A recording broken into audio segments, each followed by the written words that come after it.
Bonjour à tous, j'espère que vous allez bien. Aujourd'hui, un autre format encore, je vais vous lire le livre Le jeu de la vie par Zacharias Tanefomom. Alors je ne sais pas si je le prononce bien, hein, excusez-moi. Donc aujourd'hui je vais vous lire ce livre qui est un livre chrétien par rapport au jeu d'été 2024. Je vais le lire ici. Voilà.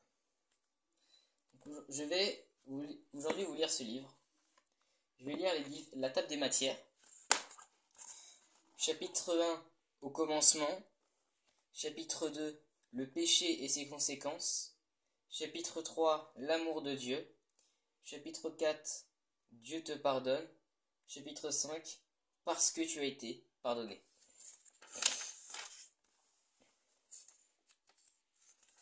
Je vais aussi peut-être vous lire le préface. Préface de l'éditeur. C'est ça.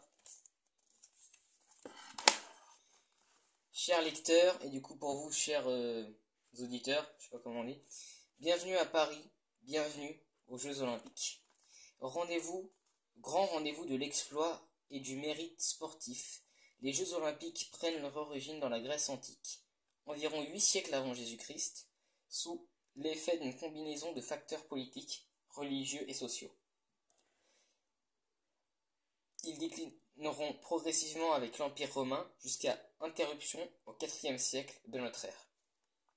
Avant de renaître 1500 ans plus tard, sous l'impulsion du baron Pierre de Coubertin, aujourd'hui encore, il constitue l'un des plus importants théâtres où des athlètes venus d'horizons divers s'efforcent de repousser leurs limites pour tenter de gagner une couronne, entre guillemets.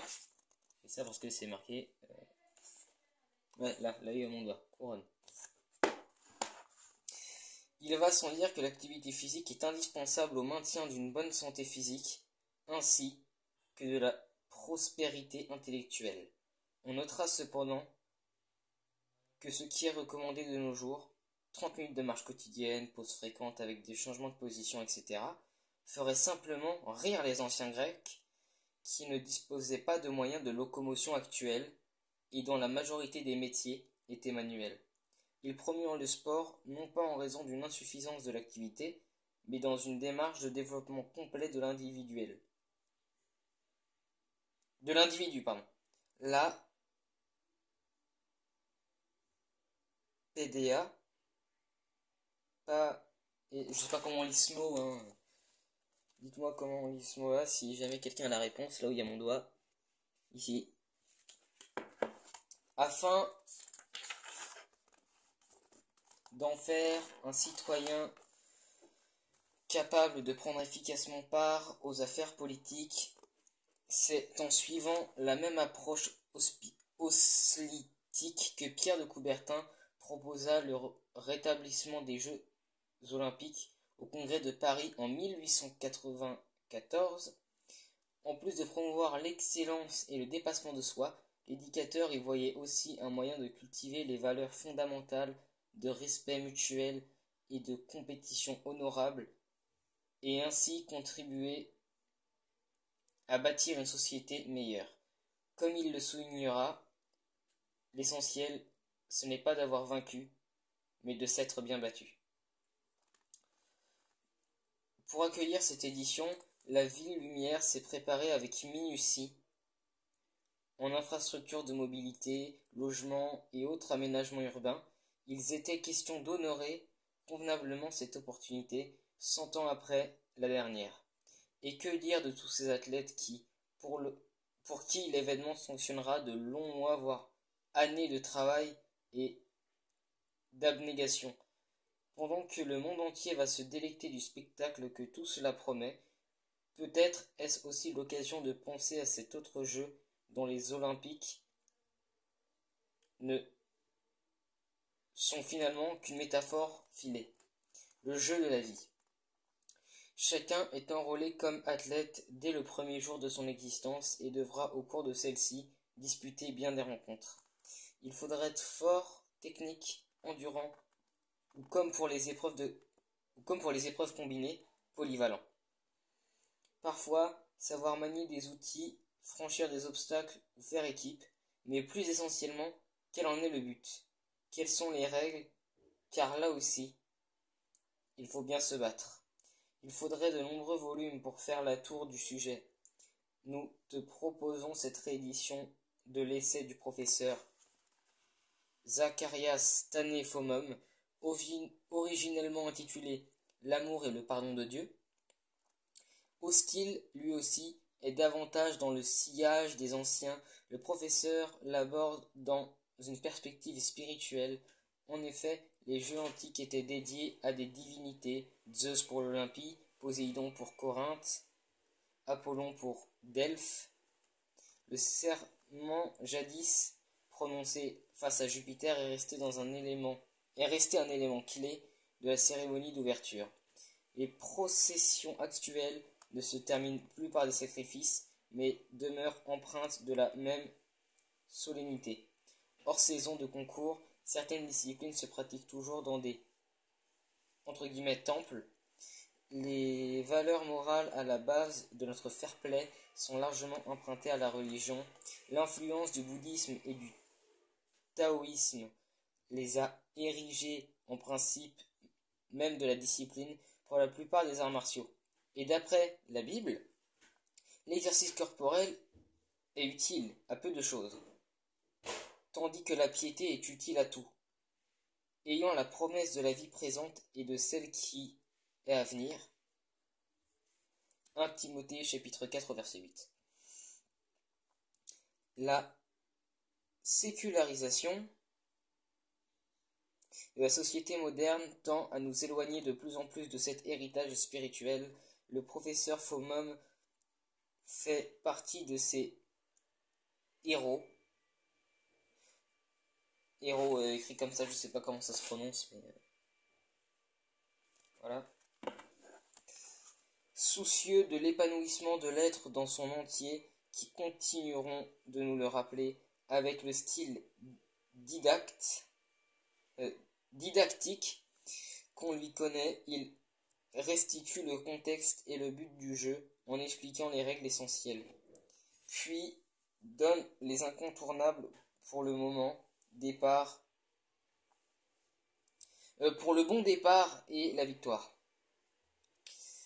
Il fait tout cela de façon très résumée. La bibliographie, enfin, te permettra d'explorer plus en profondeur chacun de ces aspects et davantage. Chapitre 1. Au commencement, la création parfaite de Dieu. La Bible nous dit que Dieu créa le monde et tout ce qui s'y trouve, le soleil, la lune, les animaux marins, les animaux terrestres, etc. Et Dieu vit que tout ce qu'il a créé, et Dieu vit que tout ce qu'il avait créé était bon. Genèse chapitre 1 au verset 25. Puis Dieu créa l'homme à son image, il le créa à l'image de Dieu, il créa l'homme et la femme. Genèse chapitre 1 verset 27. Après la création de toutes choses, aussi bien de l'homme que de l'animal, de la terre et de la mer, etc., Dieu vit tout ce qu'il avait fait, et voici, cela était très bon. Genèse chapitre 1 verset 31. Si Dieu en regardant une chose dit qu'elle est bonne, c'est qu'elle doit être réellement parfaite. J'en étais où? Si Dieu en regardant une chose dit qu'elle est parfaite,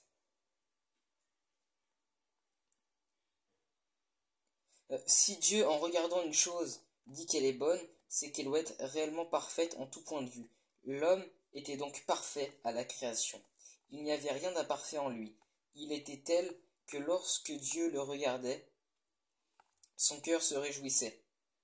Et il pouvait dire à peu près ceci: voilà ma parfaite et merveilleuse créature.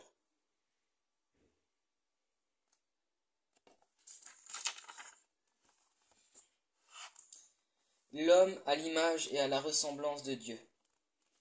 La création de l'homme à l'image de Dieu et à la ressemblance de Dieu était un fait spécial pour l'homme.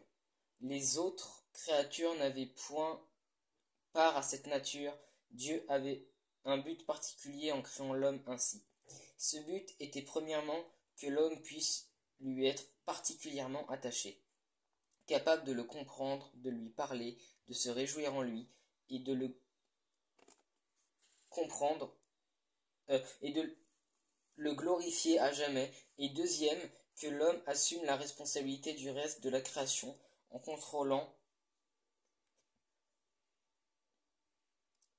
et la dirigeant. Cette relation spéciale entre Dieu et l'homme avait pour but de plaire à Dieu autant qu'à l'homme. Dieu la voulait et l'homme en avait besoin. Bien que la voulant, Dieu pouvait s'en passer. L'homme, au contraire, en avait besoin pour bien fonctionner. 3. La communication entre Dieu et l'homme. En fait, Dieu descendait vers l'homme pour lui parler. Dieu descendait vers l'homme pour parler avec lui. Genèse chapitre 3 verset 8. Probablement, pendant ces entretiens, l'homme, entre parenthèses Adam et Ève, avait dû dire à Dieu qu'il l'aimait et qu'il lui était reconnaissant de l'avoir créé et de lui avoir donné une si belle vie et un si beau jardin. Probablement, il lui aurait dit qu'il voulait l'aimer et lui obéir en tout temps et en toutes choses. Ces rencontres spéciales entre Dieu et l'homme avaient dû être merveilleuses. Tout était si merveilleux, chacun dut se sentir à l'aise en présence de l'autre, et quand ils se parlaient, il n'avait aucune barrière entre eux. Là, on a je le mets ici, un petit schéma. Voilà. Si vous n'avez pas le temps, mettez pause, j'ai quelques secondes. Question. Comment Dieu voyait-il l'homme au commencement? Comment Dieu voyait-il le reste de la création au commencement? Quelle est la première raison pour laquelle Dieu créa l'homme à l'image et à la ressemblance de Dieu? Quel est le genre de relation qui existe entre Dieu et l'homme au commencement? Je pense que nous répondrons à ces questions en lisant la suite du livre. Chapitre 2. Le péché et ses conséquences. Le péché d'Adam. Pour que la relation entre Dieu et l'homme puisse continuer sans barrière, Dieu exigeait de l'obéissance. Cette obéissance devait être manifestée par l'homme en observant les commandements de Dieu. L'un des premiers commandements que Dieu donna à l'homme fut: Tu pourras manger de tous les arbres du jardin, mais tu ne mangeras pas de l'arbre de la connaissance du bien et du mal, car le jour où tu en mangeras, tu mourras. Genèse chapitre 2, versets 16 et 17 pour la référence. C'est un commandement simple auquel on pouvait obéir. L'homme n'avait pas besoin de désobéir, puisque Dieu lui avait donné la liberté de manger du fruit et de tous les autres arbres. Il a donné la liberté de manger du fruit de tous les autres arbres, excusez-moi. Cependant, l'homme désobéit car la parole de Dieu dit: La femme vit que l'arbre était bon à manger et agréable à la vue, et qu'il était précieux pour ouvrir l'intelligence. Elle prit de son fruit et en mangea. Elle en donna aussi à son mari, qui était auprès d'elle, et il en mangea. Genèse chapitre 3 verset 6 pour la référence. Ce fut un acte délibéré. Il n'avait pas été accompli par ignorance. L'homme savait ce qu'il faisait. Il avait délibérément décidé qu'il savait mieux que Dieu et qu'il voulait son indépendance à l'égard de Dieu. Par cet acte, l'homme pécha, car pécher, c'est choisir sa propre voie au lieu de la voie de Dieu. C'est faire ce qu'on sait ne pas devoir faire en laissant non fait ce que l'on sait devoir faire.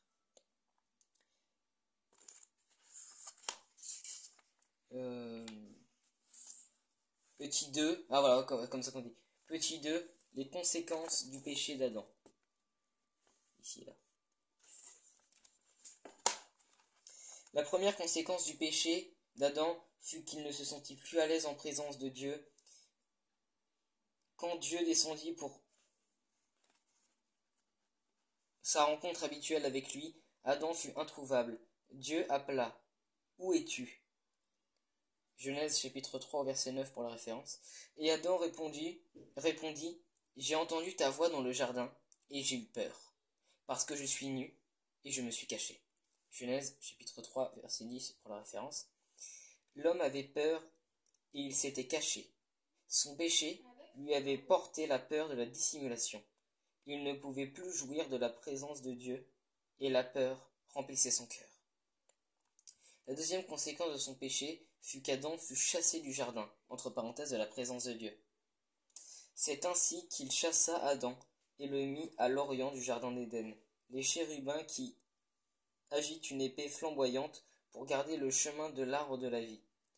Genèse chapitre 3 verset 24 pour la référence.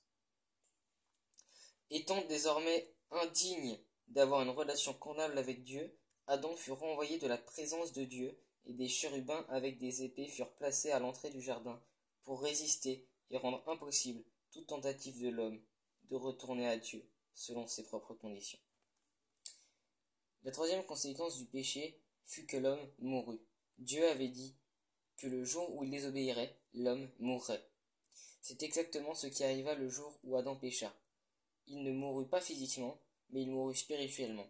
Il continua à fonctionner biologiquement, mais il était séparé de Dieu. Et cela, c'est la mort. Il ne pouvait plus converser avec Dieu comme avant. Il ne pouvait plus jouir de la présence de Dieu comme avant. Il ne pouvait plus comprendre le but total de Dieu pour sa vie, ni accomplir ce but. Il était seulement là physiquement, vivant, mais spirituellement mort, parce qu'il n'était plus en communion avec Dieu. 3. Tous ont péché. La Bible dit, Adam, âgé de 130 ans, engendra un fils à sa ressemblance, selon son image. Genèse chapitre 5 au verset 3 pour la référence. Les enfants d'Adam étaient à sa ressemblance et selon son image. Ceci n'était pas l'image pure et parfaite de Dieu, d'après laquelle Adam avait été créé. C'est plutôt une image de Dieu tordue, courbée, fausse et ruinée. L'image restait celle de Dieu, mais c'était une image tristement défigurée, sans ressemblance avec l'original. Tous les êtres humains sont descendus d'Adam et naissent ayant en eux cette image et cette ressemblance tordue et déformée de Dieu. Cette image tordue signifie que naturellement ils seront déclinés en direction du péché, tout comme une plante qui se tourne en direction de la lumière. Phototropisme, l'homme se tourna en direction du péché, péché-tropisme. Si vous voulez chercher les mots, la définition des mots, voilà. Ce n'est pas premièrement parce qu'un homme est menteur, ou fornicateur, ou voleur, etc., qu'il est pécheur. Il est pécheur parce que sa nature, son être tout entier au plus profond de lui-même, est pécheur. C'est comme s'il avait une usine de péché en lui. Même si l'usine ne fabriquait pas de péché, parce qu'il n'y a peut-être pas de matière première, l'usine est quand même là. Elle est très présente dans chaque être humain. L'homme est pécheur par nature, et le fait qu'il pratique le péché est simplement une preuve de sa nature. Pour ce qui est du cœur du pécheur, il n'y a pas d'exception. La Bible dit, l'Éternel vit que la méchanceté des hommes était grande sur la terre, et que toutes les pensées de leur cœur se portaient chaque jour uniquement vers le mal. Genèse chapitre 6 au verset 5. Ils se sont corrompus, ils ont commis des actions abominables, il n'en est aucun qui fasse le bien. L'Éternel du haut des cieux regarde les fils de l'homme pour voir s'il y a quelqu'un qui soit intelligent, qui cherche Dieu. Tous sont égarés, tous sont pervertis. Il n'en est aucun qui fasse le bien, pas même un seul. Psaume chapitre 14, versets 1 à 3 pour la référence. Nous sommes tous comme des impurs, et toute notre justice est comme un vêtement souillé. Nous sommes tous flétris comme une feuille, et vos crimes nous emportent comme le vent. Il n'y a personne qui invoque ton nom. Ésaïe, chapitre 64, verset 6 pour la référence. Le cœur est tortueux par-dessus tout. Il est méchant. Qui peut le connaître? Jérémie chapitre 17, verset 9 pour la... Chapitre 17, verset 9 pour la référence. Quelqu'un pourrait demander, puisque les passages ci-dessous sont tous triés de l'Ancien Testament, le Nouveau Testament ne donne-t-il pas une image plus positive de l'homme? Le Nouveau Testament dit, il n'y a point de juste, pas même un seul, nul est intelligent, nul ne cherche Dieu, tous sont égarés, tous sont pervertis, il n'en est aucun qui fasse le bien, pas même un seul. Leur gosier est un sépulcre ouvert, et ils se servent de leur langue pour tromper. Romains chapitre 3 versets 10 à 13. Tous sont péchés et sont privés de la gloire de Dieu. Romains chapitre 3 verset 23. La Bible insiste sur le fait que tous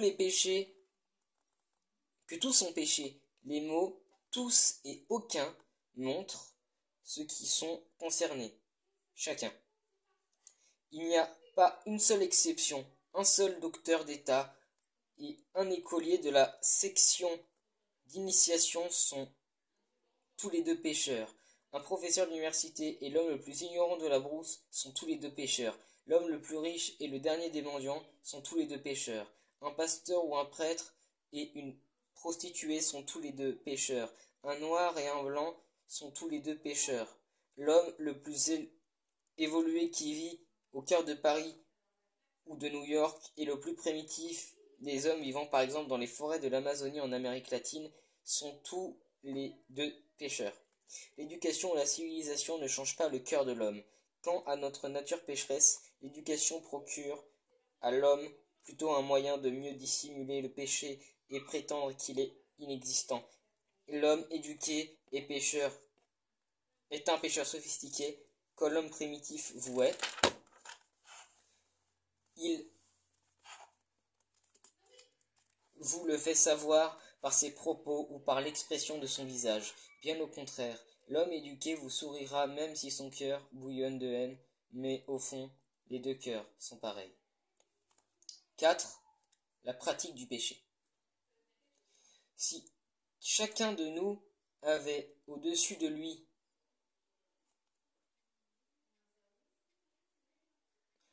ou d'elle une usine de péché, alors je regardais le temps, c'est pour ça. Une usine de péché qui ne fonctionnait pas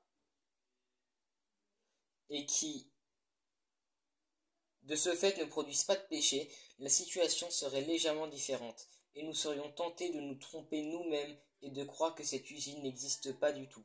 Le fait, pourtant, que l'usine fonctionne à plein temps, même si la productivité varie d'une personne à une autre. Quels sont quelques-uns des produits de cette usine de péché au-dedans de nous? Il y en a beaucoup, et on peut les diviser en deux catégories. Tout d'abord, il y a ce qui peut être caché au-dedans de nous et que la plupart des gens ne peuvent pas voir.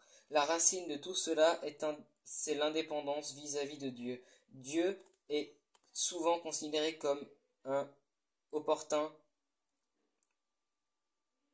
Nous pourrions l'inviter à nous rendre un service lorsque nous sommes malades ou dans le besoin, et peut-être de façon occasionnelle ou régulière, lui demander de nous accompagner à l'église, où nous rencontrons nos amis et où nous passons pour des religieux. Cependant, dans le détail de nos relations avec l'autre, sexe ou l'emploi,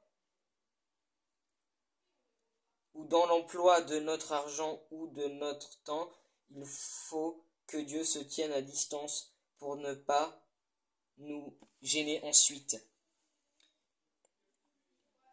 Il y a des péchés commis dans nos pensées, par exemple le fait de regarder les gens avec convoitise. Jésus dit « Quiconque regarde une femme pour la convoiter a déjà commis un adultère avec elle dans son cœur. » Matthieu chapitre 5, verset 28 pour la référence. Un autre péché secret, c'est la haine. La plupart des gens haïssent une personne ou une autre et prennent cela à la légère. Mais la Bible dit « Quiconque est son frère est un meurtrier. » Et vous savez qu'aucun meurtrier n'a la vie éternelle demeurant en lui. 1 Jean chapitre 3 verset 15. Ensuite, il y a le péché principal, qui est de manquer d'aimer Dieu. Tu aimeras le Seigneur. Luc chapitre 10 verset 27. De tout ton cœur, de toute ton âme, de toute ta force, toute ta pensée, et de ton prochain comme toi-même. Ah oui, ok. Donc, Luc chapitre 10 verset 27 nous dit, tu aimeras le Seigneur ton Dieu de tout ton cœur, de toute ton âme, toute ta pensée, toute ta force, et tu aimeras ton prochain comme toi-même. Parce que je précise que c'est parce que c'est écrit différemment. C'est pour ça que j'ai galéré un peu au début. Ensuite, il y a les péchés véritablement ouverts.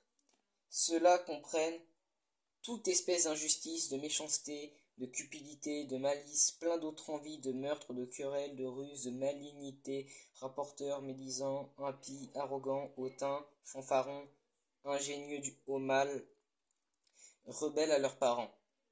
Romains chapitre 1, versets 29 et 30 pour la référence. Les impudiques, les idolâtres, les voleurs, les adultères, les ivrognes. 1 Corinthiens chapitre 6, versets 9 et 10. Les lâches, les incrédules, les abominables, les meurtriers, les enchanteurs, les idolâtres et tous les menteurs. Apocalypse chapitre 21, verset 8. Les fiançailles rompues, les fiançailles rompues, les amitiés rompues, les mariages rompus, les foyers brisés, les innombrables enfants illégitimes, les maris infidèles, les épouses infidèles, la corruption à tous les niveaux, le népotisme, je connais pas ce mot, la paresse au travail, la destruction d'un bien parce qu'il appartient à l'État ou à une organisation quelconque, la frustration, le suicide, le meurtre, etc., indiquent tout le fait que l'humanité est terriblement malade de péché.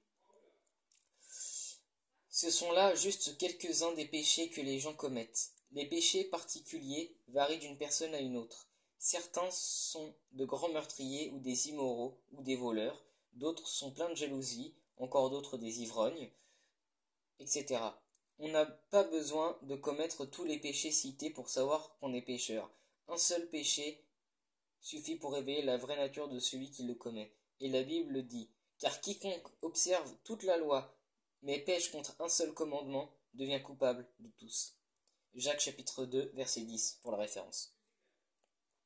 En lisant ce catalogue de péchés et d'attitudes pécheresses, en réfléchissant à ta vie et en regardant à ton cœur, tu es d'accord avec la parole de Dieu que toi, en tant qu'individu, tu es pécheur et privé de la gloire de Dieu. Si tu n'as jamais commis même un seul péché, Dieu est donc un menteur, et le reste de ce livre est inutile pour toi.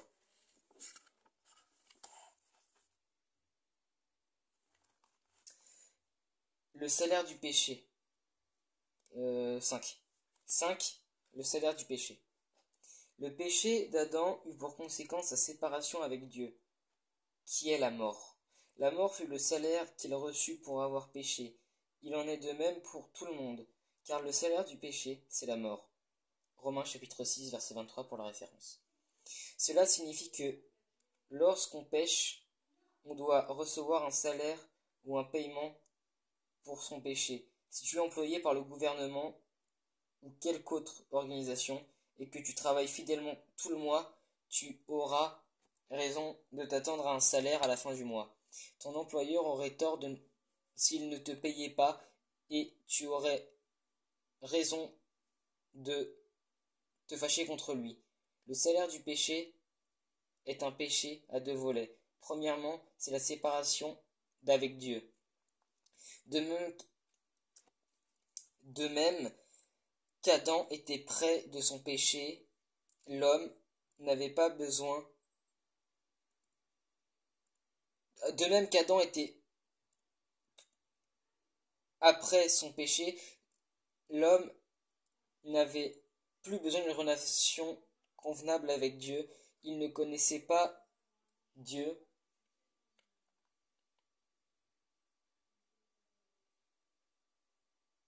Personnellement et se sent très mal après et se sent très mal à l'aise en sa présence.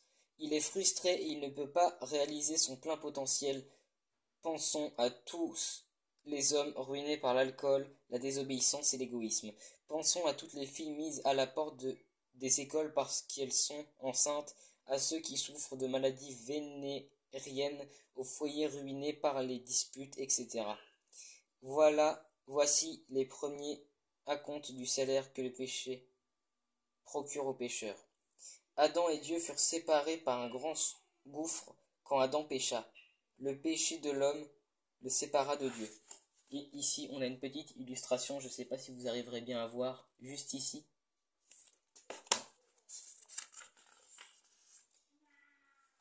Deuxièmement,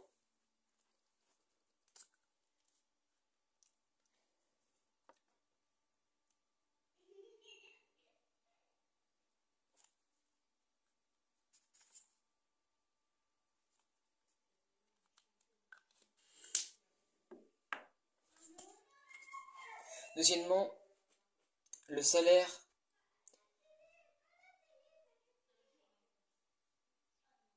que le péché procure est le jugement et le châtiment. Je précise que c'était du labello.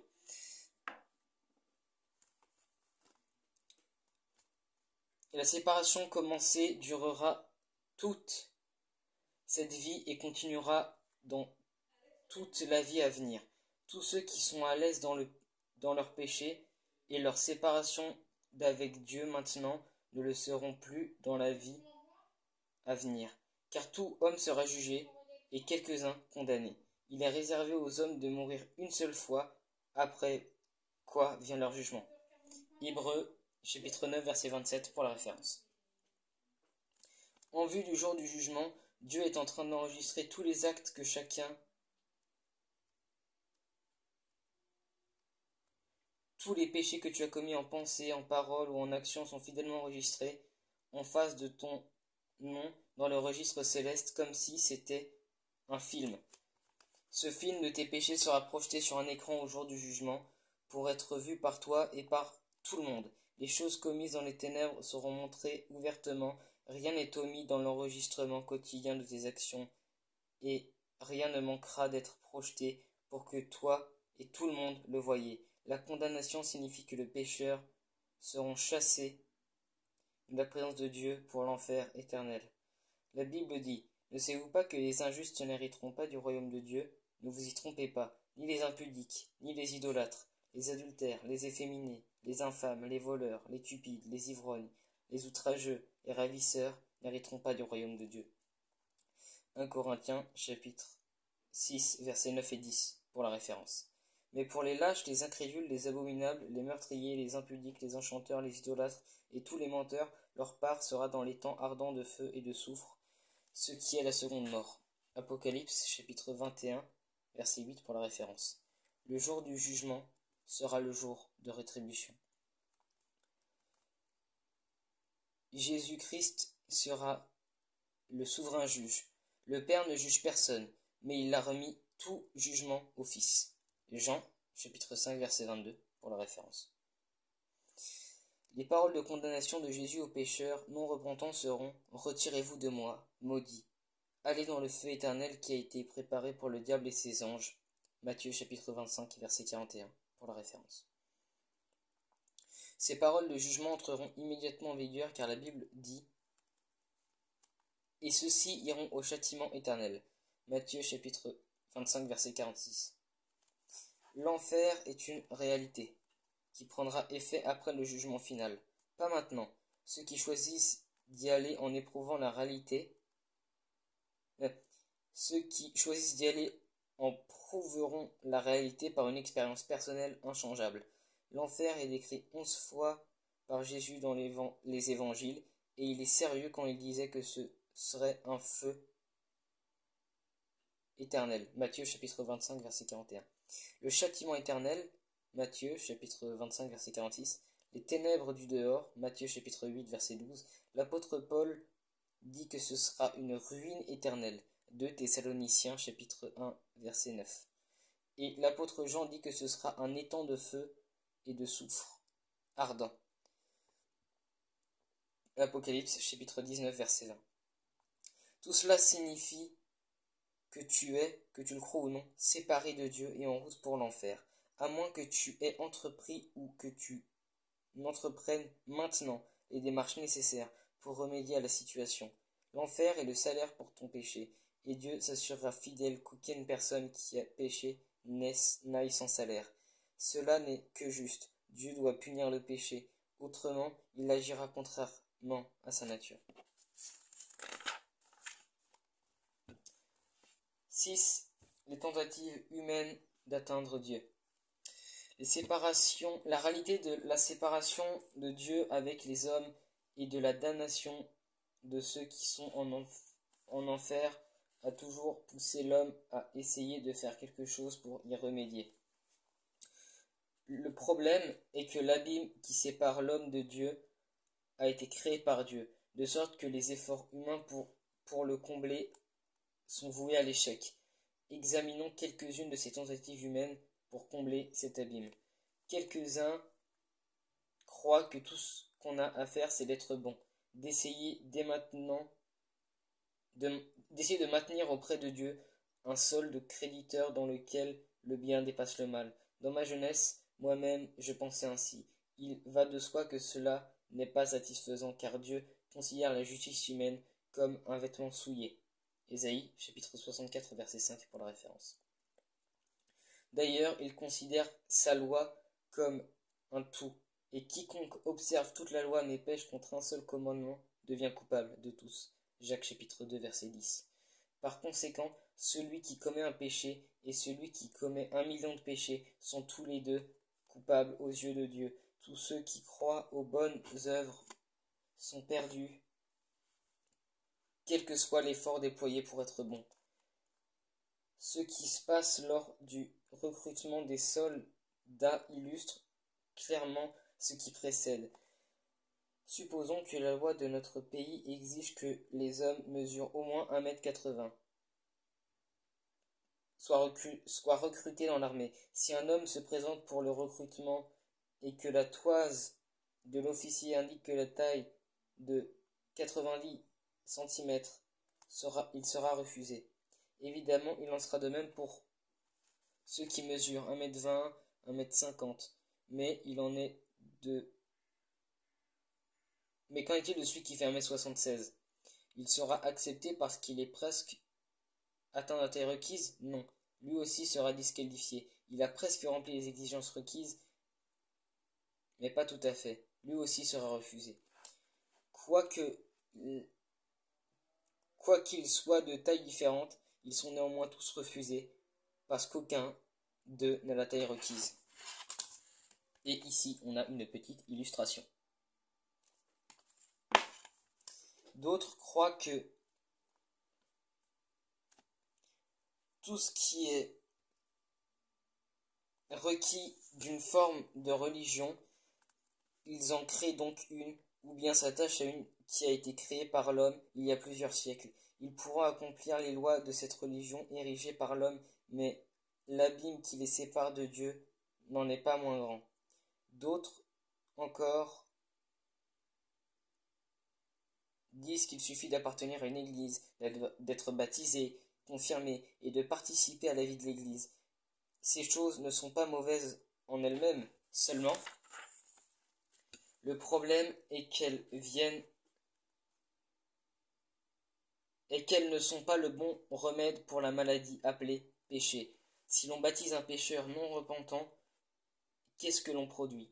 Un pécheur baptisé. Si plus tard le pécheur baptisé est confirmé, le produit en est un pécheur baptisé confirmé, doublement prêt pour l'enfer, parce que les rites chrétiens extérieurs ont été effectués, mais que la personne reste fondamentalement toujours la même, l'abîme subsiste. Ces personnes pourraient peut-être faire des prières à Dieu comme à travers le trou d'une serrure. Elles pourraient lui glisser quelque argent sous la porte, mais elles restent séparées de lui. Leurs offrandes sont refusées, car Dieu ne peut pas accepter les offrandes d'un homme qui qui n'est lui-même pas accepté. Toutes les tentatives de l'homme pour construire un pont au-dessus de l'abîme sont vaines. Tous ses efforts envoient leur auteur dans les ténèbres de l'enfer. Et il y a encore ici une petite illustration.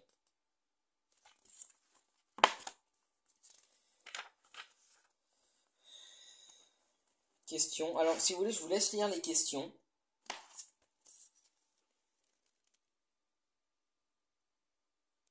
Je vais peut-être vous les lire aussi. Là, je vais les lire. Que devrait-il faire?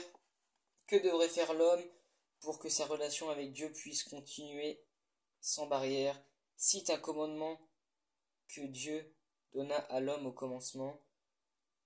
Ah oui, ok, non, c'est bon, j'ai compris. En fait, après, ici, du coup, on a des petites questions pour résumer ce qu'on a lu avant. Donc, je vais peut-être pas toutes les lire, vu que c'est juste des questions par rapport au texte. Chapitre 3. L'amour de Dieu. L'amour de Dieu pour le pécheur. Quoique la justice de Dieu exige qu'il punisse le pécheur éternellement, son amour pour le pécheur l'a toujours poussé à chercher le pécheur pour le ramener à lui. La Bible, du début à la fin, proclame cet amour. Les premières paroles que Dieu adressa à Adam et Ève après la chute dans le péché furent « Où êtes-vous » Genèse chapitre 3, verset 9 pour la référence.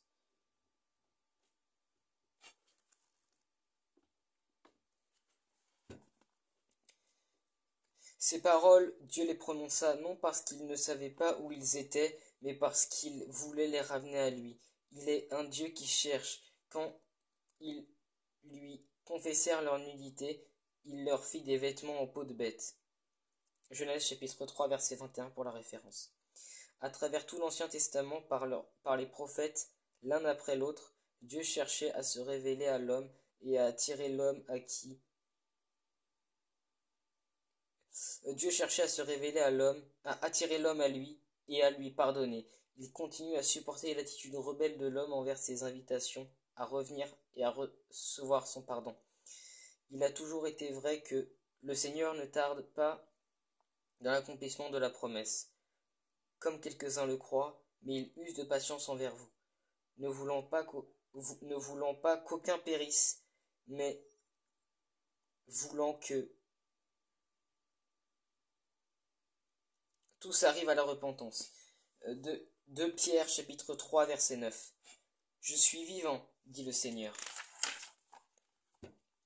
L'Éternel, ce que je désire, ce n'est pas que le méchant meure, c'est qu'il change de conduite et qu'il vive. Revenez, revenez de votre mauvaise voie. Et pourquoi mourriez-vous? Ézéchiel chapitre 33 verset 11 pour la référence. Petit 2 du chapitre 3. Oui, voilà, petit 2 du chapitre 3. L'amour de Dieu révélé en Christ. Personne ne peut vraiment aimer. Cependant, ne pas donner quelque chose à l'objet de son amour, l'amour de Dieu pour le pécheur, n'en est pas resté à un sentiment agréable. Il a été mis en pratique, car Dieu a tant aimé le monde qu'il a donné son Fils unique, afin que quiconque croit en lui ne périsse point, mais qui ait la vie éternelle. Jean chapitre 3 verset 16 pour la référence. Mais Dieu prouve son amour envers nous, en ce que, lorsque nous étions encore des pécheurs, Christ est mort pour nous. Romains chapitre 5 verset 8 pour la référence.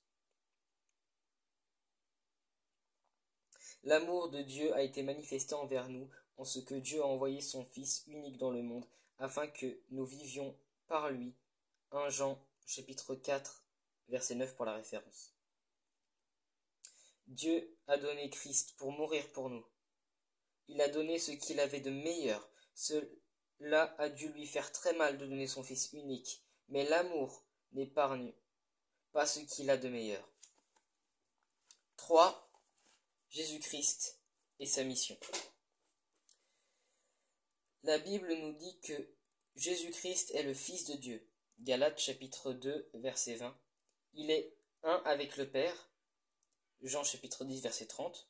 Cela veut aussi dire que Jésus est Dieu, parce qu'il y en a plein des fois qui hésitent, mais c'est clairement écrit dans la Bible. Jean chapitre 10, verset 30. Jésus dit, moi et le Père, nous sommes un. Donc, preuve évidente que Jésus est Dieu. 2. Dieu lui-même l'a nommé mon Fils bien-aimé, en qui j'ai mis toute mon affection. Matthieu chapitre 17, verset 5 pour la référence. Avant de venir sur la terre, Jésus avait toujours vécu dans la présence immédiate de Dieu. Et toute la gloire et l'honneur des cieux étaient siens. Jean chapitre 17, verset 5 pour la référence. Il a été envoyé par le Père dans le monde. Car Dieu a tant aimé le monde qu'il a donné son Fils unique, afin que quiconque croit en lui ne périsse point, mais ait la vie éternelle. Jean chapitre 3, verset 16. Il est né miraculeusement dans une famille humaine, et il a grandi comme n'importe quel autre enfant. À 30 ans, il a commencé l'œuvre de sa vie, allant partout prêchant la bonne nouvelle, guérissant toutes sortes de maladies. Sa mission était de détruire les œuvres de Satan, car la Bible dit « Ainsi donc, puisque les enfants participent au sang et à la chair, il y a également participé lui-même, afin que, par la mort, il anéantit celui qui a la puissance de la mort, c'est-à-dire le diable. » Hébreux chapitre 2 verset 14. Le Fils de Dieu apparut afin de détruire les œuvres du diable. 1 Jean chapitre 3 verset 8b.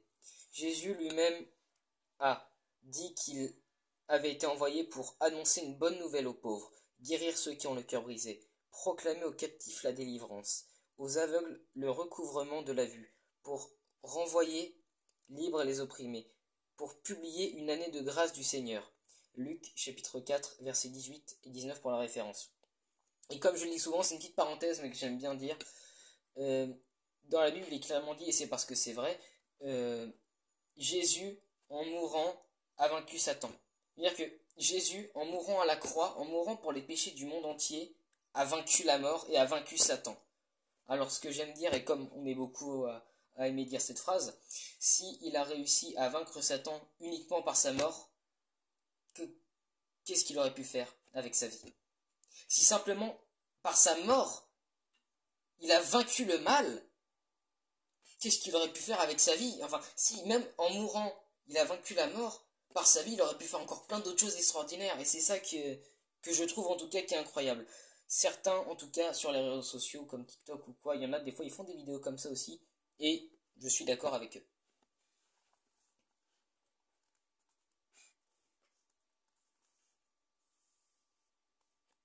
Jésus s'engagea à traiter le problème du péché, le problème de la barrière entre l'homme et Dieu. Ce fut le centre, le but essentiel de sa mission. C'est une parole certaine et entièrement digne d'être reçue, que Jésus-Christ est venu dans le monde pour sauver les pécheurs. 1 Timothée chapitre 5. 1 Timothée chapitre 1 verset 15. Jésus lui-même dit, car le Fils de l'homme est venu pour chercher et sauver ceux qui étaient perdus. Luc chapitre 19 verset 10. Je ne suis pas venu pour appeler des justes, mais pour des pécheurs. Marc 2, chapitre 17b. Jésus se consacra tout entier à la tâche de ramener le pécheur à une relation harmonieuse avec Dieu, telle que celle d'Adam avant son péché, afin que, tel qu'un homme avant la chute, il puisse avoir une communion parfaite entre l'homme et Dieu. On a encore un petit schéma ici pour ceux qui veulent le voir, pardon. La mission de Christ était de s'assurer que la relation brisée entre l'homme et Dieu est ramenée à ce qu'elle était auparavant avant que le péché n'apparût. 4. La manière dont Jésus s'y prit. Jésus a accompli la puissante œuvre de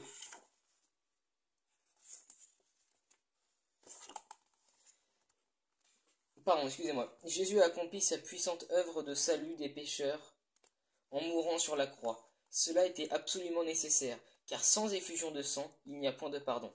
Hébreux chapitre 9 verset 22. Je précise que c'était l'ancienne loi. Donc aujourd'hui, pour les chrétiens, ce n'est plus pour nous. Et Jésus dit, ceci est mon sang, qui a été répandu pour plusieurs... ceci est mon sang, qui est répandu pour plusieurs, pour la rémission des péchés. Matthieu chapitre 26, verset 28. Et vu que ça c'est dans le Nouveau Testament, c'est encore d'actualité. Il ne fut pas forcé de mourir, sa mort fut plutôt un choix personnel, car bien avant son arrestation, il dit « Je donne ma vie afin de la reprendre. Personne ne me l'ôte, mais je la donne de moi-même. » Jean chapitre 10, versets 17 et 18. Il mourut à la croix où chaque pécheur aurait dû mourir. Il goûta l'enfer sur la croix, car de la croix il s'écria « mon Dieu, pourquoi m'as-tu abandonné ?» Marc chapitre 15, verset 34b. L'enfer sera cet endroit où ceux qui sont perdus éternellement crieront « mon Dieu, pourquoi m'as-tu abandonné ?» pendant des milliards et des milliards d'années, mais ne recevront aucune réponse. Dieu chargea Jésus de tous les péchés présents, passés et futurs, de chaque membre de la race humaine et de celle ainsi qu'il condamna le péché une fois pour toutes. Sa mort fut réelle. Ce n'est pas pour un subterfuge, la réalité en fut attestée par les soldats romains qui avaient beaucoup d'expérience en la matière. S'étant approchés de Jésus et le voyant déjà mort, ils ne lui rompirent pas les jambes, mais un des soldats lui perça le côté avec une lance, et aussitôt il sortit du sang et de l'eau. Jean chapitre 19, versets 33 et 34 pour la référence. Après cela, il fut enseveli. La mort de Christ pour le péché et pour le pécheur est suffisante pour la libération du pécheur et pour le pardon de son péché. Car si le sang des taureaux et des boucs et la cendre d'une vache répandue sur ceux qui sont souillés sanctifie et procure la pureté de la chair, combien plus le sang de Christ purifiera-t-il votre conscience des œuvres mortes, afin que vous serviez le Dieu vivant. Hébreux chapitre 9, versets 13 et 14 pour la référence. La mort du Christ à la croix ne fut pas seulement suffisante, elle fut finale. Elle ne peut jamais être répétée et ne sera jamais répétée. Nous sommes sanctifiés par l'offrande du corps de Jésus-Christ, pour une fois pour toutes. Hébreux chapitre 10, verset 10. Il ne reste plus de sacrifice pour les péchés. Hébreux chapitre 10, verset 26. Jésus lui-même dit « J'ai achevé l'œuvre que tu m'as donné à faire. » Jean chapitre 17, verset 4. Et à la croix, il déclara « Tout est accompli. » Jean chapitre 19, verset 30. Le voile qui séparait le lieu très saint du reste du temple se déchira de haut en bas pour prouver que la barrière était complètement enlevée et pour toujours. 5. Pourquoi Jésus le fit par amour. Quoique l'homme fût perdu et eût besoin d'être sauvé, et quoique le Père voulût son salut, cela n'obligeait Jésus-Christ en rien. Tout ce qu'il fit fut motivé par l'amour, comme le Père aima le monde jusqu'à donner son Fils unique pour le sauver. De même, Jésus-Christ, le Fils, aima le monde au point de se donner lui-même pour le sauver. Dans tout son enseignement, ses miracles, sa vie, Jésus fut l'amour incarné, il aima les moins aimables, toucha les plus souillés et se fit des amis dans les rébus, je sais pas comment on dit, de la société. Pensons à la femme samaritaine au puits, qui avait été rejetée par 5 maris et en étant à son 6e au moment où elle rencontra Jésus-Christ. Chacun de ces hommes la considéra comme une chose qu'on ne pouvait utiliser et qui, après usage, pouvait être jetée. Mais Jésus vit en elle une personne, l'aima d'un amour immense qui pardonna son péché et il lui donna un nouveau départ et un avenir radieux. Pensons à la femme prise en flagrant délit d'adultère. Ses voisins la condamnaient et voulaient qu'elle mourût, mais Jésus la regarda, l'aima et la sauva de la mort par lapidation. Son amour pour elle fut si puissant qu'il la transforma, elle, une adultère, en Marie de Magdala la sainte. Pensons à Zachée, le percepteur d'impôts méprisé et haï par tous pour ses méchantes voies. Cependant, Jésus l'aima et lui rendit une visite personnelle qui conduit à sa repentance et à sa conversion. Il n'y a aucun pécheur que Jésus n'aime d'une manière toute personnelle. Permettez-moi d'illustrer cela par une expérience personnelle. Donc là, c'est l'auteur qui parle. Le 24 décembre 1970, alors que j'étais en cycle de doctorat à l'université de Makerere à Kampala, je me demandais quelle serait la meilleure façon de passer la veille de Noël. Je décidai plus tard de passer la journée dans la prière et demander au Seigneur Jésus de m'envoyer vers les gens qui avaient besoin de connaître le vrai sens de Noël. À 19h, ce soir-là, je commençais, dans l'une des rues de Kampala, à parler à qui voulait m'écouter, de l'amour de Jésus. À 23h, pendant que je rentrais à la cité universitaire, je m'arrêtais chez Lamba Jumba, qui avait promis de prier pour moi, pour lui raconter comment tout cela s'était passé. Après une petite causerie avec lui, je rentrai à la hâte, car il se faisait déjà tard. Un gardien de nuit m'arrêta et me demanda mon identité. Je lui dis qui j'étais et ce que je faisais. Puis je lui ai demandé s'il pouvait me laisser de lui parler du Seigneur Jésus. Après avoir obtenu sa permission, je lui parlais brièvement du besoin de l'homme et de l'amour de Dieu, tel que révélé dans la vie, la mort et la résurrection de Jésus-Christ. Je lui expliquai ensuite son besoin de se repentir devant Dieu et d'un engagement personnel de sa vie et de son tout à Christ en vue du pardon et de la restauration. Quand il entendit cela, mon ami, que j'appellerai MX, me demanda pourquoi peut-il recevoir un misérable pécheur comme moi. Puis il se mit à me raconter la triste histoire de sa vie. Voici ce que je dis. J'étais policier.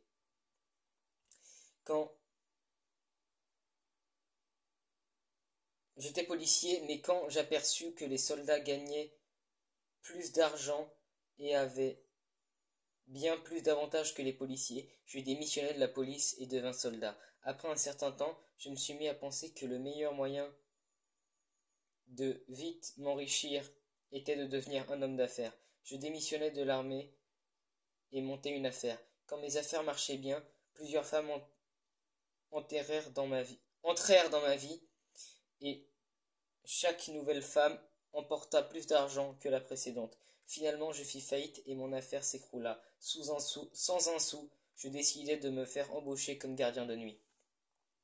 Puis il me regarda les larmes aux yeux et me demanda de nouveau: Jésus peut-il recevoir un misérable pécheur comme moi? À ce moment, je vis d'une manière toute nouvelle la gloire du Christ, dont l'amour est si grand qu'il accepte et reçoit toutes sortes de pécheurs repentants, quel que soit le degré de leur péché. Avec joie, je lui dis que Jésus ne demandait pas mieux que de le recevoir sur le champ. S'il était prêt à se repentir et à se tourner vers lui, et nous baissâmes la tête pour prier. Nous baissâmes la tête pour prier.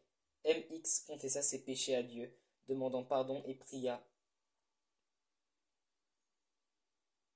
Jésus d'entrer dans sa vie comme son sauveur et son Seigneur. En relevant la tête, il était comme un homme nouveau. Ses péchés étaient annulés et effacés. Sa réconciliation avec Dieu effectuée. Tout cela par grâce de Dieu et non par son propre mérite. Car c'est par grâce que vous êtes sauvés, par le moyen de la foi, et cela ne vient pas de vous, c'est le don de Dieu. Ce n'est point par les œuvres, afin que personne ne se glorifie.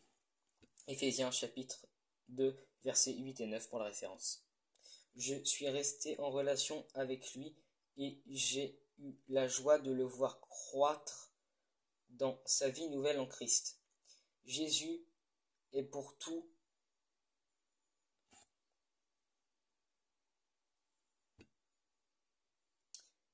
Jésus est tout amour, tout ce qu'il a fait et tout ce qu'il fait pour le pécheur est motivé par ce grand amour. 6. Un Christ ressuscité, le sceau de Dieu sur l'œuvre de la croix. Un aspect important de la mort de Jésus sur la croix est la valeur de Dieu et la valeur que Dieu lui donna. La valeur de la mort à la croix dépend de ce que Dieu y a vu et y voit. Si Dieu pensait qu'elle était un échec, alors elle était un échec. Si au contraire Dieu pensait qu'elle était un grand succès, alors elle était réellement un succès. Dieu en était-il satisfait? Oui, il en était satisfait. Il manifesta sa satisfaction en ressuscitant Jésus-Christ des morts le troisième jour. Dieu l'a ressuscité. Actes, chapitre 2, verset 24. Dieu ressuscita le Seigneur. 1 Corinthiens, chapitre 6, verset 14. Dieu qui l'a ressuscité des morts. Colossiens, chapitre 2, verset 12. Et il y a une tombe vide. Jean, chapitre 20, versets 1 à 4 pour en témoigner. La résurrection de Jésus d'entre les morts par Dieu fut son sceau d'approbation sur l'œuvre de Christ à la croix. C'était comme si Dieu voulait dire à Christ: je suis complètement satisfait de son travail à la croix en faveur des pécheurs, je l'approuve, et quiconque viendra à moi et se base sur ce que tu as accompli sera accepté. Ressuscite d'entre les morts et viens t'asseoir à ma droite dans ma gloire comme tu le faisais avant que tu n'ailles dans ce monde. Ce sceau d'approbation mis par Dieu est irrévocable.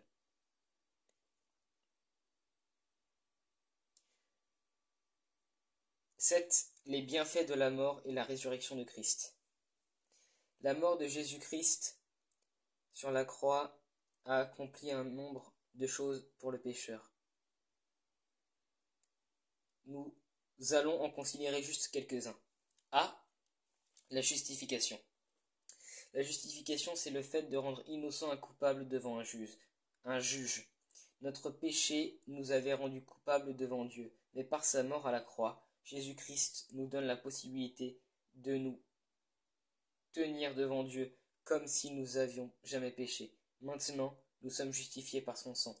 Romains chapitre 5 verset 9. Par la justification, il est donné aux pécheurs la possibilité d'être en paix avec Dieu, car étant donc justifiés par la foi, nous avons la paix avec Dieu par notre Seigneur Jésus-Christ. Romains chapitre 5 verset 1 pour la référence. Un jeune homme commit une très grave offense contre la loi de son pays. On l'amena devant le juge. Il fut jugé et déclaré coupable. Il fut condamné à la peine de mort par pendaison. Au moment où il allait s'approcher du lieu d'exécution, l'unique fils du juge s'avança et offrit de se mettre à sa place du jeune homme. Il fut dépouillé, pendu à la place du jeune homme. Le fils du juge subit la peine et le jeune homme fut justifié. On lui demanda de se retirer comme s'il n'avait jamais commis l'offense. Il était justifié parce qu'un autre avait subi la condamnation à sa place. Jésus-Christ fit une chose semblable pour nous aussi. Comme le jeune homme avions commis un très grave péché, Dieu le juste juge nous avait jugés coupables et nous avait condamnés à passer l'éternité en enfer. Dans son amour pour nous, Jésus prit notre place et fut pendu à la croix où nous aurions dû être pendus. De cette façon, l'exigence de Dieu selon laquelle le péché doit être puni a été satisfaite. Et maintenant, il nous déclare libres comme des gens qui n'auraient jamais péché.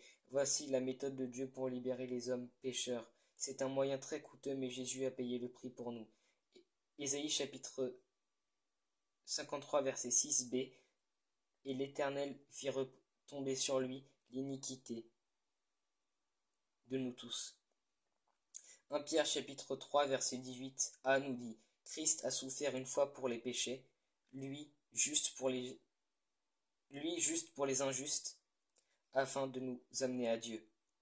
2 Corinthiens chapitre 5 verset 21: Celui qui n'a pas connu le péché, il l'a fait devenir péché pour nous, afin que nous devenions en lui justice de Dieu. La rédemption. La rédemption, c'est la libération grâce au paiement d'une rançon d'une personne qui est tenue captive. Le péché fait du pécheur un prisonnier et il a une peine à subir. En payant la rançon par sa mort à la croix, Jésus a délivré le pécheur de la peine et de la puissance du péché. Christ nous a rachetés de la malédiction de la loi étant devenu malédiction pour nous. Galates chapitre 3 verset 13. Jésus s'est donné lui-même pour nous.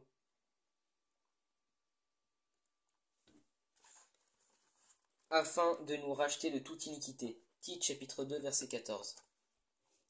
Ils sont gratuitement justifiés par la grâce, par le moyen de la rédemption, qui est en Jésus-Christ. Romains chapitre 3 verset 24. En lui, nous avons la rédemption par son sang, la rémission des péchés, selon la richesse de sa grâce. Éphésiens chapitre 1 verset 7. Imagine un marché d'esclaves. Il y a des maîtres avec des esclaves enchaînés. Ces esclaves vont être vendus dans quelques pays lointains. Ils sont enchaînés et ne peuvent se libérer. Soudain, un homme important arrive au marché, paye le prix de chaque esclave, ôte leurs chaînes et les marques laissées par leurs chaînes, et les déclare libres. Que c'est merveilleux! C'est exactement ce que Jésus fit pour nous. Nous étions esclaves de Satan et emprisonnés par lui, et nous devions partager avec lui sa demeure, l'enfer. À la croix, Jésus paya le prix de notre libération, et maintenant il nous déclare libres. Esclave libéré a besoin d'une nouvelle demeure. Jésus y a également pourvu par sa mort sur la croix. Il nous a d'abord enlevés du royaume de notre ancien maître Satan, puis il nous a placés dans un royaume entièrement nouveau qui est le sien. Colossiens chapitre 1 versets 13 et 14 nous dit: Dieu qui nous a délivrés de la puissance des ténèbres et nous a transportés dans le royaume du Fils de son amour, en qui nous avons la rédemption et la rémission des péchés. On raconte l'histoire d'un jeune homme qui tomba dans un trou. Beaucoup de gens passèrent par là pour leur sécurité, qui se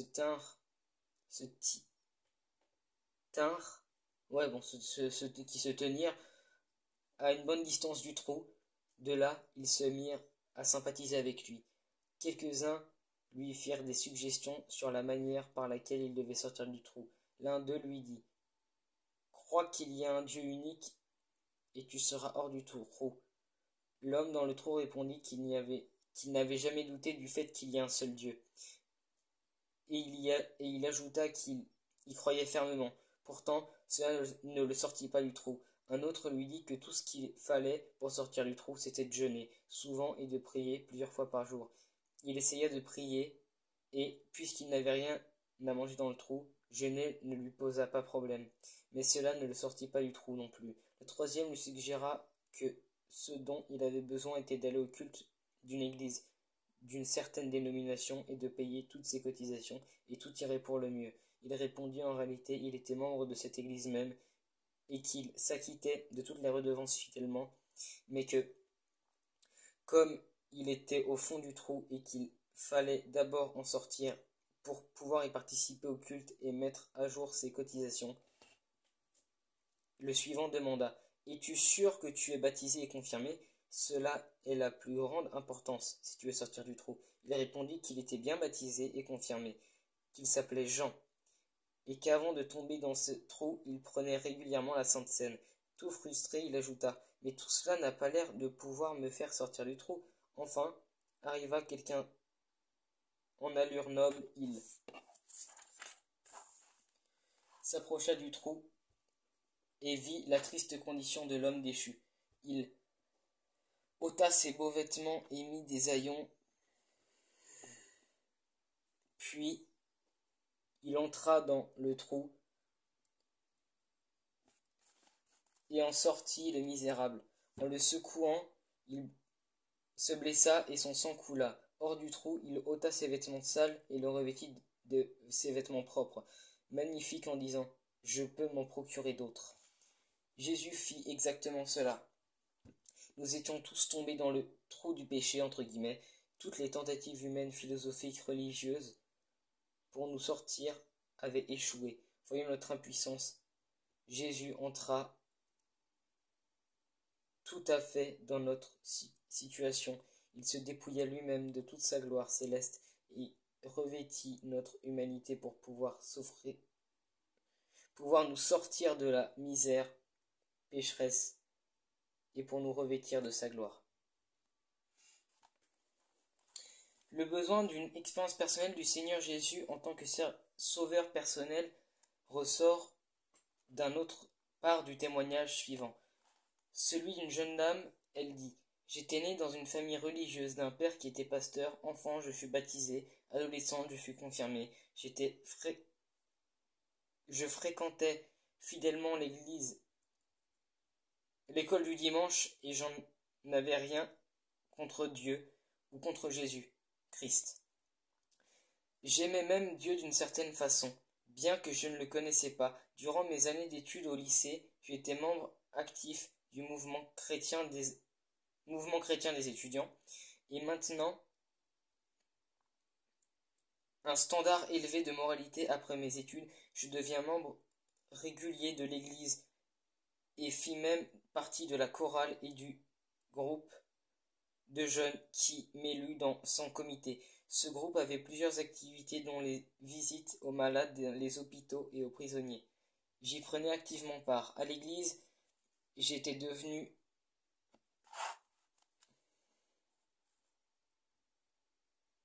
Aller à l'église était devenu pour moi un tel acte de dévotion que si, pour une raison ou une autre, je ne pouvais pas participer à un culte, j'en étais malade. Même après avoir dansé toute une nuit, jusqu'aux petites heures du dimanche matin, je m'arrangeais toujours pour aller à l'église. Qu'importe si, parfois, je devais sommeiller pendant la grande partie du culte. Engagé et zélé dans les choses chrétiennes comme je l'étais, mais ne sachant pas qu'il y avait quelque chose de plus dans la vie chrétienne. Je me prenais pour une très bonne chrétienne. Quelques-uns de mes amis pensaient même que j'exagérais dans mon zèle religieux. Cet état de choses dura jusqu'au moment où je quittai mon pays pour étudier à l'étranger. Là-bas, je me joignis, comme d'habitude, à l'Union chrétienne. Cependant, je m'étonnais de ce que les chrétiens de cette union parlaient et agissaient comme si Jésus était tout pour eux. Ils prétendaient même le connaître personnellement. J'aurais certainement rejeté leurs prétentions comme étant présomptueuses si leur vie ne m'avait montré qu'ils avaient quelque chose de positif et que je ne possédais pas, et ils attribuaient à l'œuvre de Jésus dans leur vie petit à petit. On me montra la nécessité d'une relation personnelle avec Jésus-Christ. Je me repentis alors de tous les péchés commis contre Dieu et contre les hommes dont je pouvais me rappeler. Puis je consacrai mon cœur et ma vie à Jésus-Christ, et je le priai de venir vivre en moi. Il vint effectivement dans mon cœur et dans ma vie, et dès lors, ma vie et mes activités chrétiennes prirent une toute autre dimension. Elles sortaient maintenant d'un débordement de ma vie nouvelle en Jésus-Christ. Il y a 9 ans, j'ai fait cette expérience d'un Christ qui me donnait la vie, et je continuais à me réjouir en lui, mon Sauveur et Seigneur. C'est la réconciliation. La réconciliation est le fait d'établir la paix entre des ennemis à cause de notre péché. Nous étions des ennemis de Dieu, mais la mort de Jésus à la croix a guéri cette inimité. La Bible dit: car lorsque nous étions sans force, Christ, au temps marqué, est mort pour des impies. À peine mourrait-on pour un juste, quelqu'un pourrait-il mourir pour un homme de bien. Mais Dieu prouve son amour envers nous, en ce que, lorsque nous étions encore des pécheurs, Christ est mort pour nous. Romains chapitre 5, versets 6 à 8 pour la référence. Car si, lorsque nous étions ennemis, nous avons été réconciliés avec Dieu par la mort de son Fils, Romains chapitre 5, verset 10, car Dieu était en Christ, réconciliant le monde avec lui. 2 Corinthiens chapitre 5, verset 19. Mais maintenant, en Jésus-Christ, vous qui étiez jadis éloignés, vous avez été rapprochés par le sang de Christ. Éphésiens chapitre 2, verset 13. Car par lui nous sommes les uns pour les autres.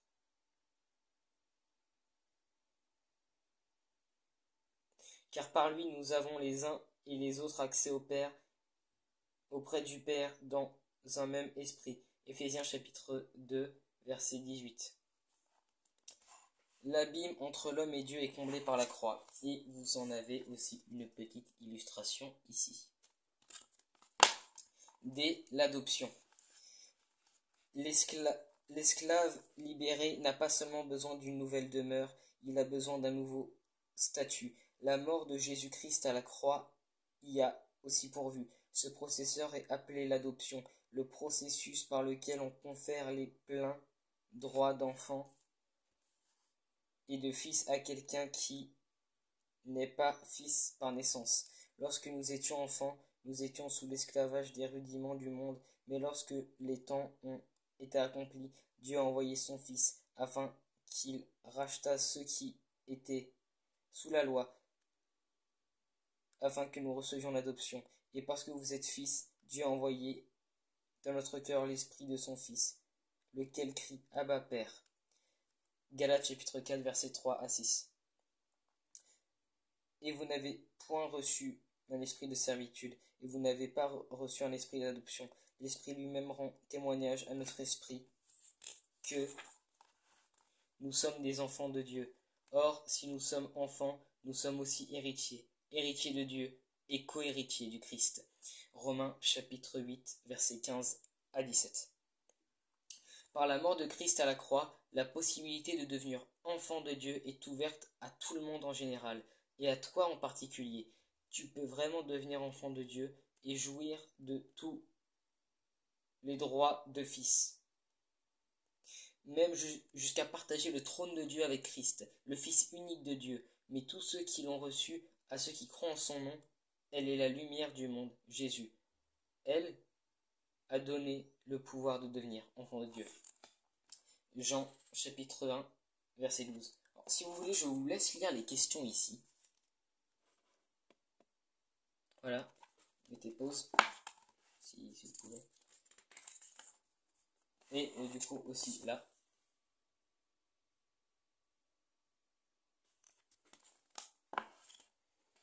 Chapitre 4. Dieu te pardonne. Ce que tu dois faire. En Christ, Dieu a tout fait. En Christ, Dieu a fait tout ce qui est nécessaire pour que le pécheur puisse être pardonné. La seule chose qui reste, c'est la réponse du pécheur. Cela est très important car le pardon de Dieu est basé sur la mort et la résurrection de Christ. N'est effectif que pour ceux qui y répondent. Tu dois y répondre premièrement parce que tu ne veux pas prendre à la légère tout ce que Jésus a fait pour toi. Tu veux être reconnaissant. Deuxièmement, parce que tu as besoin de pardon pour tous tes péchés que tu as commis et que tu veux que la peine de tes péchés te soit remise. Troisièmement, parce que tu as besoin de Christ pour mener la vie que Dieu veut de toi. Il y a certaines choses que tu dois faire pour être pardonné. Admets que tu es un pécheur. Dis à Dieu que tu as personnellement péché par tes actes, tes paroles et tes pensées. Dis-lui tous les péchés que tu savais avoir commis contre lui et contre qui que ce soit. Soit spécifiquement si tu as volé, dis ce que tu as volé et de qui tu l'as volé. Si tu as été immoral, dis-lui avec qui tu as commis l'immoralité. Si tu as menti,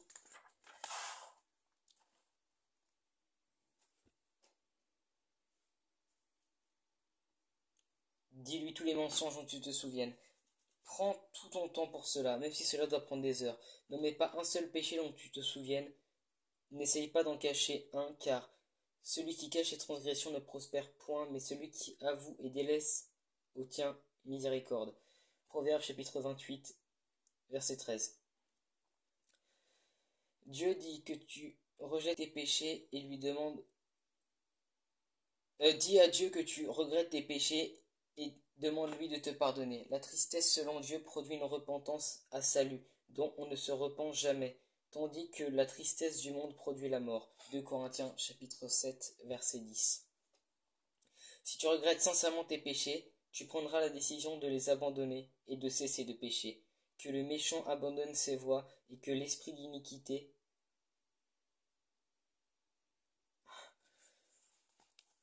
et l'homme d'iniquité ses pensées qu'il retourne à l'Éternel qui aura pitié de lui, à notre Dieu qui se lasse pas de pardonner. Ésaïe chapitre 55 verset 7. Tu auras peut-être à rendre ce que tu as volé, ou tout au moins à confesser aux gens en question que tu as dérobé leur effet. Tu auras à régler certains des désordres causés par ta vie passée. Cela coûtera cher et tu pourras faire paraître très petit aux yeux de certains, mais fais-le quand même. Jésus te donnera une nouvelle réputation et après tout, ce qui est le plus important, c'est l'opinion de Dieu à ton sujet et non celle des hommes. Crois que Jésus est mort pour toi. Cela veut dire que de tout ton cœur, toute ta pensée, tu crois que Jésus est réellement mort à la croix pour le monde entier et pour toi en tant qu'individu. En croyant cela, tu déclares que tous les efforts pour aller au ciel en faisant des bonnes œuvres et en regardant les commandements sont vains, car nul ne sera justifié devant lui par les œuvres de la loi. Romains chapitre 3, verset 20. En croyant que Jésus est mort pour toi, tu déclares aussi qu'il est le seul qui peut pardonner les péchés et te restaurer dans la relation correcte avec Dieu, et que toute autre personne ou le système qui prétend en faire autant est complètement dans l'erreur et terriblement faux. Il n'y a de salut en aucun autre, car il n'y a sous le ciel aucun autre nom qui ait été donné parmi les hommes par lequel nous devons être sauvés. Actes chapitre 4 verset 12.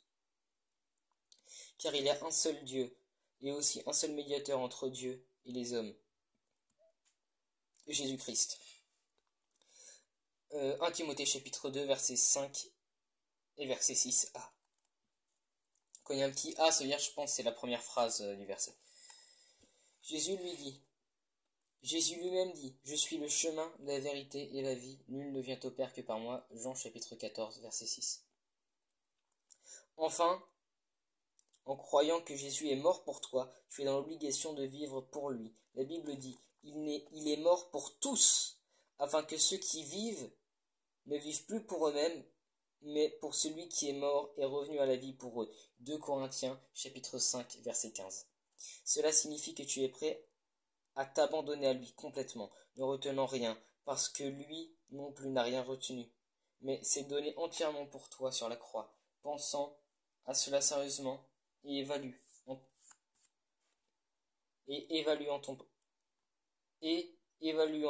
le prix. Viens à lui et fais de lui ton sauveur et maître.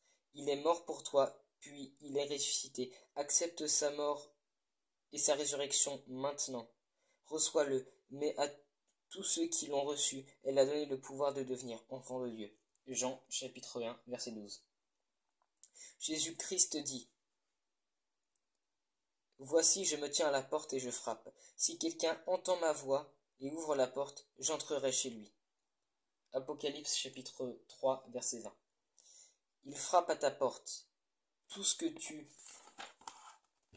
lis dans ce livre est son message pour toi. Il désire te voir ouvrir la porte de ton cœur et de ta vie pour le recevoir. Il est en train de frapper. Là, maintenant même. Il est le moment d'agir. Petit 2, il est le moment d'agir.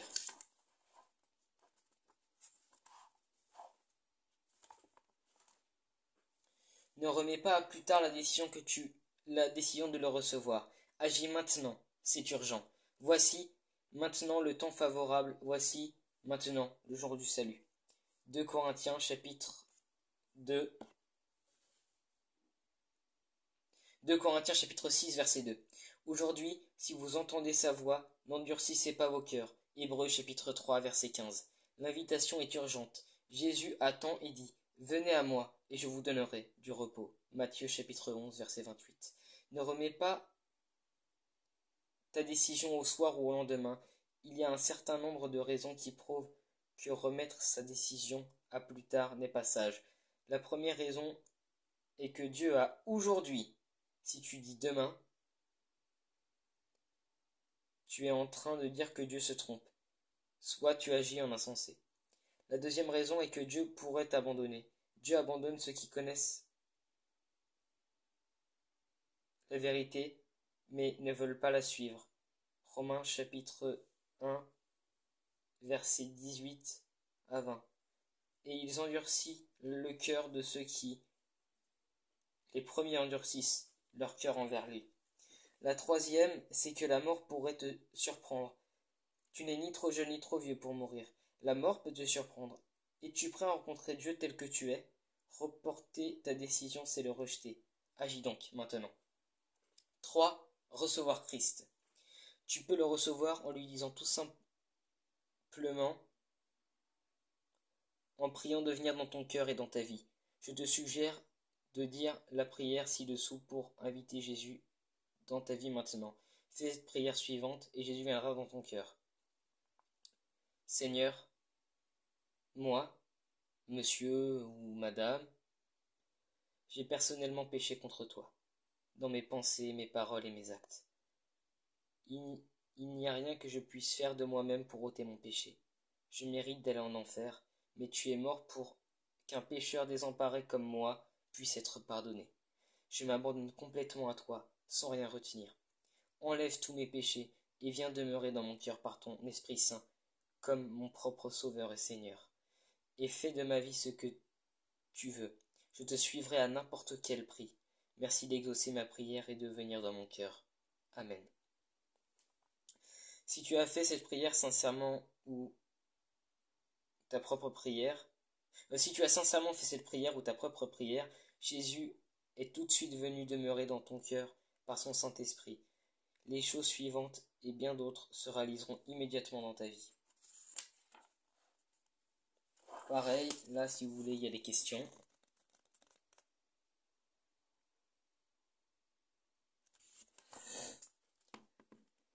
Et dernier chapitre, chapitre 5, parce que tu as été pardonné.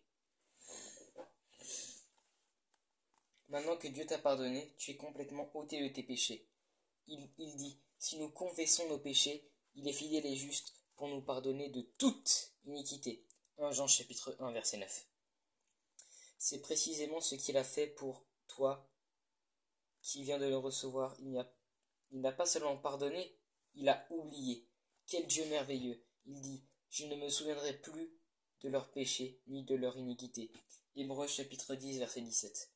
Et encore, tu jetteras au fond de la mer tous leurs péchés. Michée chapitre 7 verset 19. Il n'y a plus de condamnation pour toi. Romains chapitre 8 verset 1. Ton registre de péché est annulé sur le champ et le film de ta vie définitivement détruit. Tu es maintenant l'objet de l'amour spécial et de la faveur de Dieu. Ne t'appuie pas sur tes sentiments mais sur les promesses de Dieu qui ne peut pas mentir. Dieu n'est pas un homme pour mentir. Nombre chapitre 23 verset 19. Si dans l'avenir tu commets un péché quelconque, va immédiatement à ton Sauveur qui vit en toi et demande-lui pardon.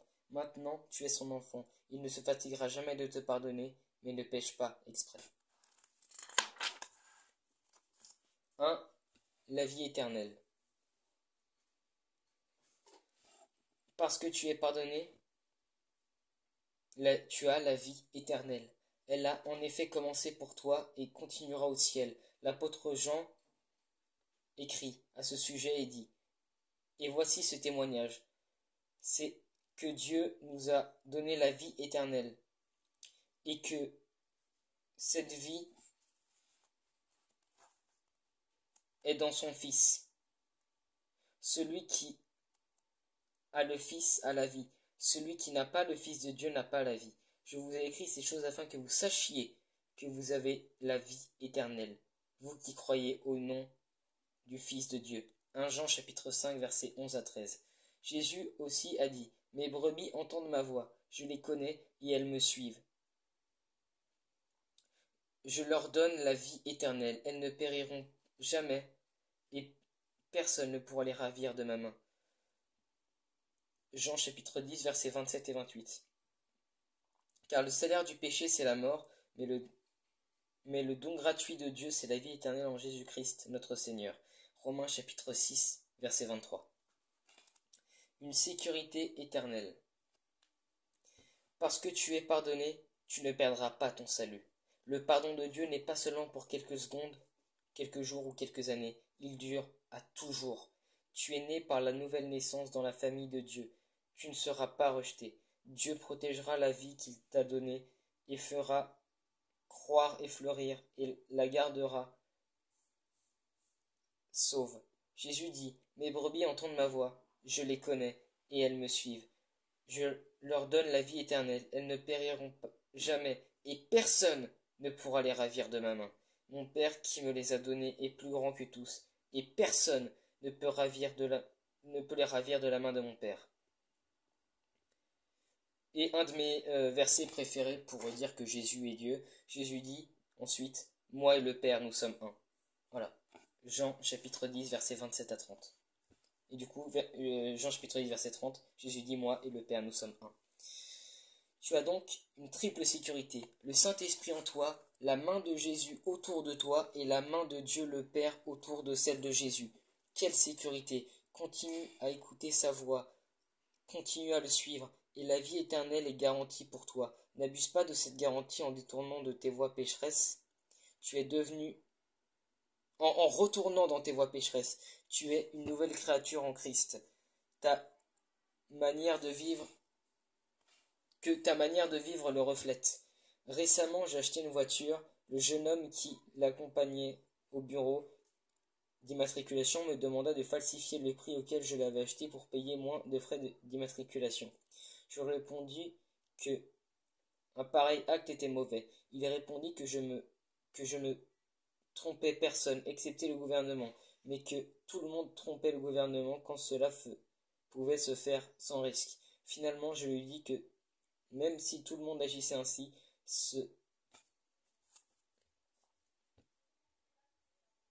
cela n'en fait pas un acte juste, et que moi je n'allais pas suivre ce chemin. Alors il me dit: Vous êtes le plus grand imbécile que j'ai rencontré dans ce pays, un sot qui veut jeter de l'argent par la fenêtre.